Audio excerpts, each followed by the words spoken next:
Now, when is the next Race First rally? And how can people that's watching, how can they be a part of it? Can they donate? Can they volunteer? Can they share? Can they like? What is it that our people can do to help out?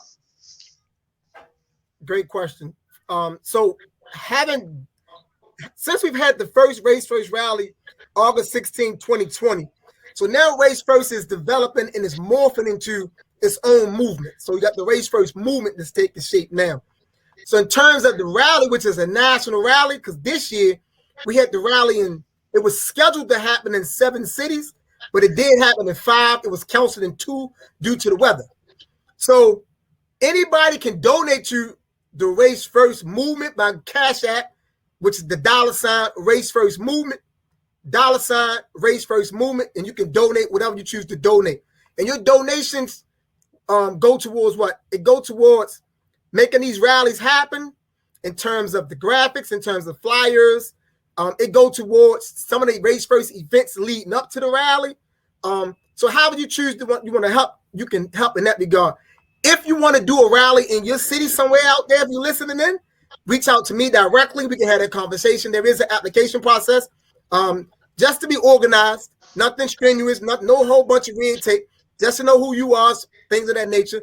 But you can become a host of a city near you. If you want to just come out and be a part of the rallies, because like I say, the rally is about us getting organized, and we want as many organizations as possible to take part in the rallies in your city. So you don't have to host the rally to be involved. This year in Baltimore, we had about a good 7 different organizations involved in various capacities to make the rally a success this year in Baltimore.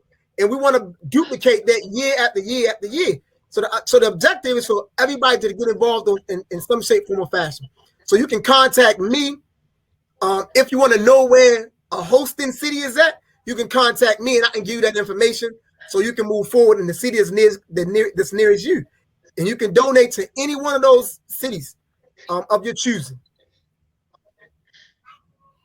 Okay. Thank you. Now my next question is about what is the Safe and Sound Monthly Man Group? Did I say that right? Yeah, the Safe and Sound. Oh man.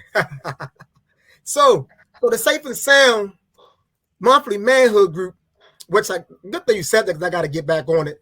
I was doing so much Race First, I think I missed probably like 4 of them. It's the basis of that Safe and Sound is this: men need to be in a safe space amongst sound-minded men. Oftentimes we hear about the women getting together to do healing work or whatever, self-care work, whatever, but we very rarely hear about men. So Safe and Sound is designed to provide a safe space in the presence of sound-minded men where we can nurture and administer to one another, because men need that type of assistance. So that's what that's all about. And it's designed to happen once a month. So men can come in, they can share in, they can listen in. But we really want people that want to be participatory rather than spectators. We tend to spectate too much, and I think too much spectating isn't healthy for the other people that are actively being participatory. I think the strength of a group is the participation of the entire group. So Safe and Sound is just manhood about men. It's safe, you secure, it's confidential, and we are sound-minded men. You ain't got to worry about no egotistical, crazy, arrogant.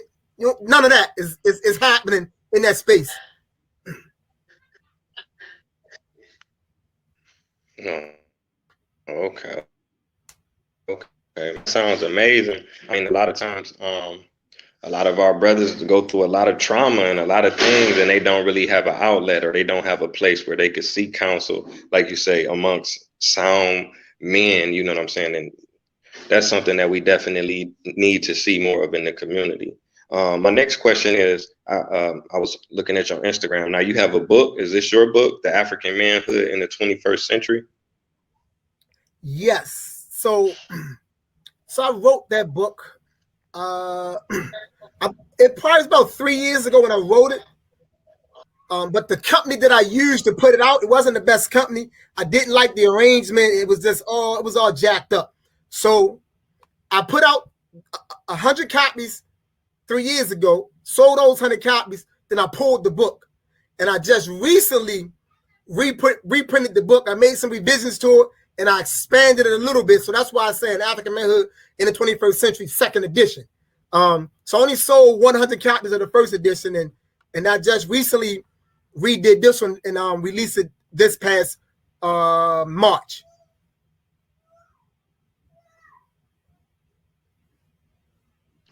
Oh, okay. Wow, that's amazing, man. I'm gonna have to get a copy of that and definitely show you support. I'm sure our viewers will be very interested in that. So with the African Manhood in the 21st Century, and in conjunction with the Black Man Safe Sound group, I was wanting to speak on something. I read an article not too long ago, and it was saying that America perhaps is the only country in the world where men are sexually assaulted or sexually abused more than women, and it had a lot to do with the prison system. And we know that a lot of our Black men, make up a large significant amount of the prison system, and even our Latino brothers, because a lot of them is Black.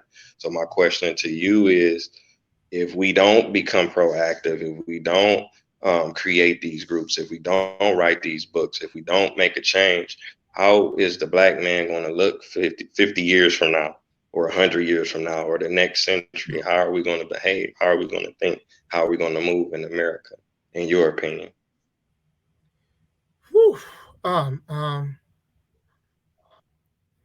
To a great extent, thinking about that question the same way you phrased it is really what led to me writing this book. From my vantage point, I already see a lot of men, or I like to make a distinction between the Black male and the Black man. I like to make that distinction. I think the Black male is simply biological and anatomy. Simple as that. I think when you get into manhood, it's biology and anatomy, physiology, plus some social, psychological, and spiritual stuff. It's other things that's added to you making you a man. Manhood is what you aspire to, what you achieve. It's what you evolve into. Manhood is not what you just develop into. Manhood is cultivated. And when I look out and I engage with a lot of individuals, I see how Black males are being underdeveloped and prohibited from becoming men in a lot of instances. So to your question, I think that if we don't become proactive in rescuing Black manhood, African manhood over the next 50 years, we're going to have a dominant male population not understanding their responsibilities and what to do. I think we're going to see a lot of degeneracy. A lot of people's going to be real degenerative. We're going to see a lot of that going on. Underdevelopment, retrogression, a lot of violent tendencies. Inwardly, we're going to see all those things. Egotism, emotionalism, arrogance. We're going to see all the things that are ugly within inside true manhood are going to begin to show themselves. Like case in point, this idea of an alpha male, right? You know what I'm saying? I get what I get what people are attempting to say by alpha male, but at the end of the day, we're not alpha males. That's not who we are. But if we don't rescue Black manhood, we're gonna be in trouble.